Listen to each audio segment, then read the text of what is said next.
Starting में हमें दो ऑफिसर्स को दिखाया जाता है जो अपने साथ एक क्रिमिनल को लेकर जा रहे होते हैं जिसका नाम करक होता है।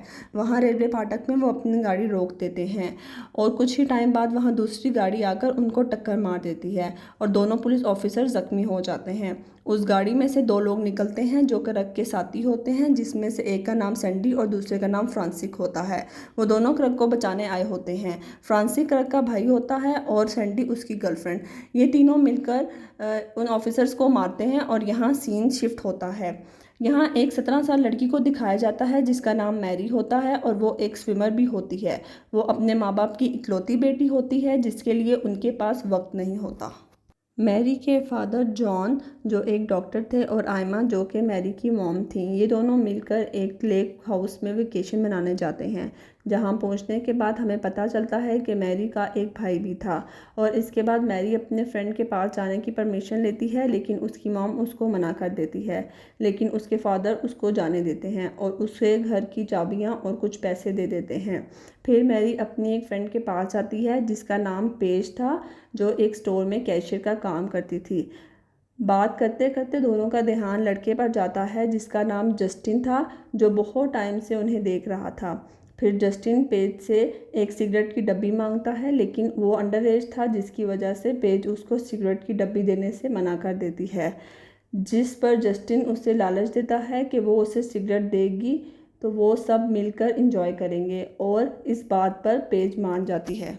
जस्टिन पे करने लगता है और हम देखते हैं उसके एक नोट पर ब्लड लगा हुआ था जो वो उससे फटाफट छुपा लेता है। फिर वो तीनों मिलकर जस्टिन के घर पहुंचते हैं, लेकिन मैरी घर के अंदर नहीं जाती और उनका वेट करने लगती है। फिर पेज बहुत टाइम से वापस नहीं आती तो मैरी उसे देखने घर के अंदर जाती है। वो देखती है कि पेज और जस्टिन नशा कर रहे होते हैं। पेज के फोर्स करने पर मैरी भी उसे ज्वाइन करने के लिए मान जाती है। तभी मैरी को उसकी मॉम की कॉल आती है और उनसे पेज के साथ नाइट स्पेंड करने की परमिशन मांगती है। इतने में सिग्नल चले जाते हैं और पूरी बात किए बगैर फ़ोन कट हो जाता है और वहाँ तीनों मिलकर बहुत इंजॉय करते हैं।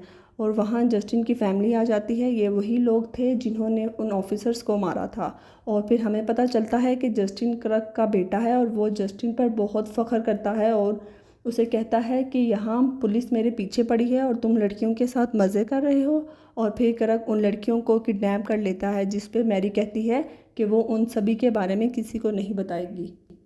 लेकिन फिर भी करक उन्हें नहीं छोड़ता। अब मैरी जस्टिन से हेल्प मांगती है, लेकिन जस्टिन मजबूर होता है और उनकी हेल्प नहीं करता।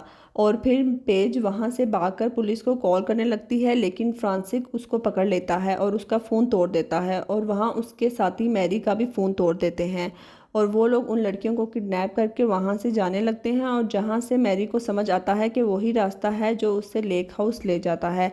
ये देखकर कार से भागने की कोशिश करती है, लेकिन तभी कार का एक्सीडेंट हो जाता है। पेज मौका पाकर वहाँ से भाग जाती है, लेकिन फ्रांसिक और सैंडी उसके पीछा करने लगते हैं और भागते भागते पेज एक फैक्ट्री के पास आ जाती है और वहाँ हेल्प मांगने लगती है। लेकिन इतने में ही दोनों पेज को पकड़ लेते हैं और साथ ले जाते हैं। वहाँ करक जस्टिन से पेज या मैरी में किसी एक के साथ ज्यादती करने को कहता है, लेकिन जस्टिन ऐसा नहीं करना चाहता और पेज उन्हें गालियाँ देती है, जिस पर वो पेज को मार देते हैं। और फिर करक मैरी के पास आकर बहुत ही बुरे तरीके से उसके साथ ज़्यादती करता है और ज़्यादती करने में शैंडी भी उसकी हेल्प कर रही थी। फिर बाद में मैरी एक पत्थर उठाकर करक के मुंह पे मारती है और वहाँ से भागने लगती है और भागते भागते वो दरिया के पास पहुँच जाती है। तभी करक उस पर गोली चलाने लगता है, लेकिन मैरी को एक भी गोली नहीं लगती। वो तैरती तैरती जैसे ही किनारे तक पहुँचती है उसको गोली लग जाती है, जिसकी वजह से वो समझते हैं कि वो मर गई है। इसके बाद वो सब लोग एक लेक हाउस में हेल्प मांगने जाते हैं, क्योंकि करक के नाक पे चोट लगी थी और ये लेक हाउस मैरी के पेरेंट्स का था, लेकिन इन सबको ये बात नहीं पता थी। इस वजह से ये लोग उनसे हेल्प मांगते हैं। फिर जॉन और आयमा उनको अंदर लेकर जाते हैं। फिर जॉन उसकी ट्रीटमेंट करता है।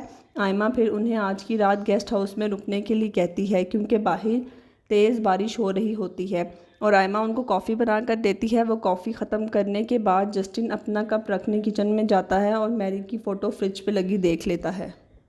और जस्टिन को पता चल जाता है कि आयमा और जॉन मैरी के पेरेंट्स हैं, लेकिन वो ये बात किसी से नहीं कहता। लेकिन उसे इस बात का अफसोस हो रहा होता है कि अगर वो उन दोनों को अपने साथ ना बुलाता तो वो ज़िंदा होती। फिर जस्टिन मैरी का लॉकेट किचन में रख देता है और अब वो सब सोने के लिए चले जाते हैं।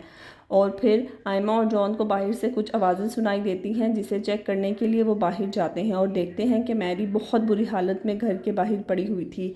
लेकिन वो दोनों फिर मैरी को उठा कर लेकर आते हैं और आयमा मैरी की बॉडी से गोली निकालने के लिए किचन से कुछ सामान लेने के लिए जाती है। तो उसकी नज़र मैरी के लॉकेट पे पड़ती है, जिसे लाकर वो जॉन को देती है और कहती है कि जब मैरी बाहर गई थी तो उसने ये लॉकेट पहना हुआ था। और जॉन को समझ आ जाता है कि ये लॉकेट ज़रूर जस्टिन ने रखा होगा और इन सब ने मैरी की ये हालत की है। अब जॉन मैरी की ट्रीटमेंट करता है और उसके समझ में आ जाता है कि मैरी का रेप हुआ है। अब जॉन इन सब पे बहुत गुस्सा आता है और फिर जॉन आयमा से बोट की चाबी मांगता है और आयमा उसको चाबी ढूंढ कर देती है, जिसके बाद जॉन जाकर अपनी बोट पानी में उतार देता है। जिसके बाद वो सब सो रहे होते हैं, लेकिन जस्टिन को नींद नहीं आती और जस्टिन क्लर्क के पास रखी हुई गन उठा लेता है। इस तरफ आयमा किचन में होती है और फ्रांसिक भी वहाँ आ जाता है। फ्रांसिक मैरी की फ़ोटो ना देख ले आयमा उसके साथ फ्लर्ट करने लगती है और फिर उसको एक ड्रिंक बनाकर देती है और इतने में फ्रांसिक बाहर हॉल में आ जाता है और मैरी को देख लेता है।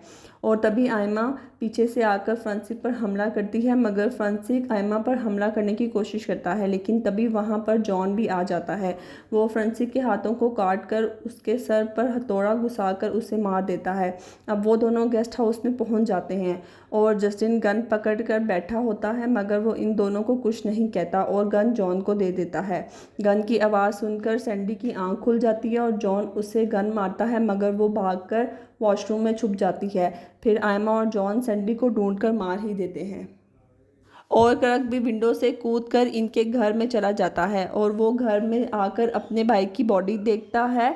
उसे वहाँ पर खून से भरे हुए कपड़े नज़र आते हैं। ये सब देखकर उसको कुछ समझ नहीं आता कि उन्होंने इसके भाई को क्यों मारा और अब ये उसको क्यों मारना चाहते हैं। तभी उस बोट में मैरी और आयमा को देख लेता है तो वो सब समझ जाता है और जॉन भी क्लर्क को ढूंढते हुए घर तक आ जाता है और फिर दोनों लड़ाई करने लगते हैं और जॉन क्लर्क से हारने लगता है तो क्लर्क उसको भड़काने लगता है, जो सब उसने जॉन की बेटी के साथ किया होता है।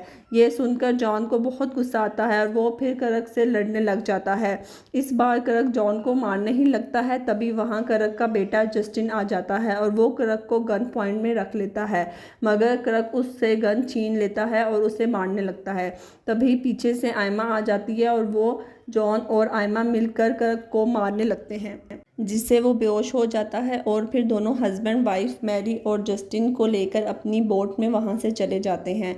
मूवी के आखिर में हमें दिखाया जाता है कि जॉन क्लर्क की बॉडी को कट करके उसे मजबूर कर देता है और जब क्लर्क को होश आता है तो वो जॉन से पूछता है कि तुमने मेरे साथ क्या किया है। फिर जॉन कहता है कि तुम्हें मज़ा आएगा और फिर जॉन क्लर्क के सर को ओवन में रख देता है और ओवन स्टार्ट कर देता है।